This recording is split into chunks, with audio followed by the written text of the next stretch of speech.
It was an ordinary Friday night when I walked into a small, dimly lit bar on the edge of town. It was one of those places that you could easily miss if you were not paying attention.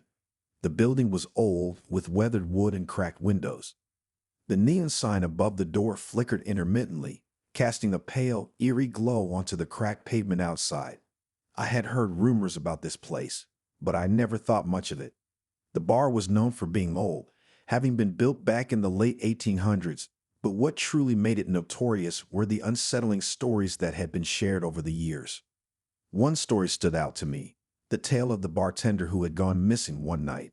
His name was Paul, a quiet man who had worked at the bar for over a decade. He was a tall man, with a lean build, short dark hair, and pale skin. Patrons claimed they had seen strange things in the bar, whispers in the air, glasses moving by themselves, and lights flickering when no one was near them. But one night, Paul vanished without a trace. The police were called, but after weeks of searching, they gave up. No one ever saw him again. It was as if he had simply disappeared into thin air. That night, I was in the mood for a drink, and I decided to stop by. The bar was located on the outskirts of town, away from the busy streets and bright lights. It had a reputation for being the perfect place to enjoy a quiet drink, away from prying eyes.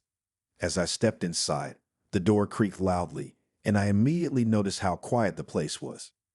There were no lively conversations or the sound of clinking glasses, just the faint hum of a low-ceiling fan. The smell of stale beer mixed with something that I could not quite identify filled the air. I took a seat at the bar, the old wooden stools creaking beneath me. The bartender, an older man with a long, graying beard, stood behind the bar, polishing the glass. His face was worn, his eyes tired, and his expression vacant. There was something strange about the way he moved, as if he was in some sort of trance. He did not greet me. Instead, he simply continued wiping the glass, never looking up. I ordered a whiskey, and he slid the drink across the bar without a word. The place felt empty, but not in the way you would expect. It was as though the room was full of invisible eyes, watching, waiting for something to happen. The air was thick with tension, and I could not shake the feeling that something was terribly wrong. I tried to push the thoughts out of my head, but every time I glanced around, I felt the hairs on the back of my neck stand up. I could hear faint mutterings, as if someone was speaking in the corner of the room. When I turned to look, no one was there. My mind raced with thoughts of the stories I had heard, the whispers about Paul and the strange happenings that had occurred in this very bar. I asked the bartender, "Do you know anything about the stories people say about this place?" His response was barely audible, but the words sent a chill down my spine. "Some stories, they are not just stories," he said, his voice so low that I had to strain to hear him. I did not know what to make of his response, but before I could ask anything further, the jukebox in the corner of the room suddenly turned on. The old machine hummed to life, and the song that began to play was haunting, slow, melancholy, and filled with a sense of dread. It was a song that I had not heard in years, and yet it seemed to echo in my memory as if it had been waiting for this very moment. The lyrics were almost unintelligible, but the melody sent a wave of unease over me. As the music played, I felt a sudden drop in temperature. I looked around, but there was no explanation for the chill in the air. The bartender continued to wipe his glass, seemingly unaffected by the strange events unfolding around him. I was starting to feel uncomfortable, like something was watching me from the shadows. Then it happened. I glanced at the mirror behind the bar, and what I saw made my heart stop. It was not my reflection staring back at me, but a shadowy figure. It was a man, but he was not solid. He seemed to flicker in and out of existence, his features indistinguishable. His eyes were hollow, black voids that seemed to bore into my soul. My breath caught in my throat as I stared at the figure, unable to look away. I turned quickly, my pulse racing. But when I looked back, the figure was gone. The room felt suffocating, and I began to feel a sense of vertigo, as though the walls were closing in on me. The air was thick with something I could not explain. Fear, perhaps, or something darker. I stood up, intending to leave, but as I moved toward the door, it slammed shut with a force that nearly knocked me off my feet.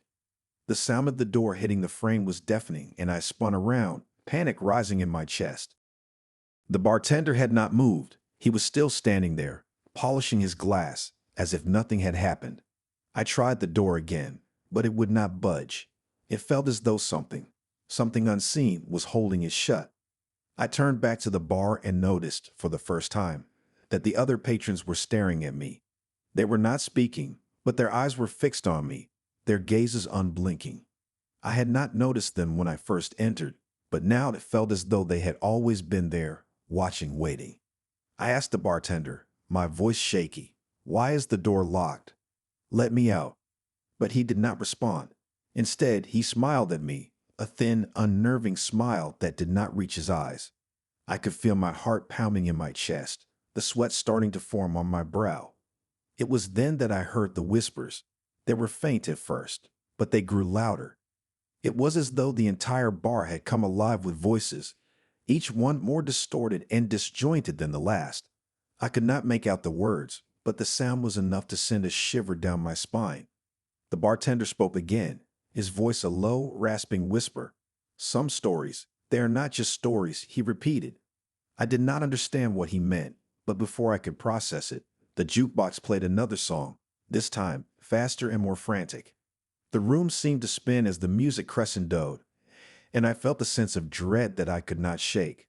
My vision blurred, and for a moment, I felt as though I was no longer in the bar, but in some other place, some other time. The whispers grew louder, now accompanied by heavy breathing. I could feel the temperature plummet even further, and the hairs on my neck stood up, as if someone were right behind me. I spun around, but there was no one there. Then I heard it, a faint knock. It was coming from the back of the bar, the area where the employees went. I walked toward it, my legs trembling beneath me, and when I peered into the darkness, I saw nothing but a dark hallway leading to an old, unused back door. The knocking grew louder, more insistent, as though someone was trapped inside, begging to be let out. I reached out to open the door, but as my hand touched the handle, the knocking stopped abruptly. Silence descended on the room. I turned back to the bartender, whose face had now morphed into a grotesque, unnatural grin. His eyes seemed darker than before, and his mouth stretched wider, revealing teeth too sharp to be human. "You should not have come," he whispered. A cold shiver ran down my spine as I realized the gravity of my situation. I had stepped into something far worse than I had imagined. The shadows seemed to close in around me as I backed away from the bartender, my mind screaming for me to leave, but my body frozen in place. As I reached the front door again, the whispers erupted into full-blown screams, echoing through the bar. The walls seemed to pulse with a life of their own, the air thick with a malevolent force. The bartender's voice rang in my ears, louder than before. "Some stories, they come to life." With every ounce of strength left in me, I ran toward the door. I grabbed the handle and yanked with all my might. This time, the door gave way, and I stumbled out into the cold night air. The sound of the jukebox and the voices faded behind me, but the chill remained. I do not know what happened in that bar that night. The stories had warned me, but I never truly understood until I was trapped inside. Some say the bar is cursed, that it is not just haunted by ghosts, but by something far darker. To this day, I avoid that place. And if you ever find yourself near that old bar, heed my warning, stay away. Because once you enter, you may never leave. The bar may still be standing, but it is not the same place it once was. And if you hear a voice calling your name from the darkness inside, run. Whatever it is not human.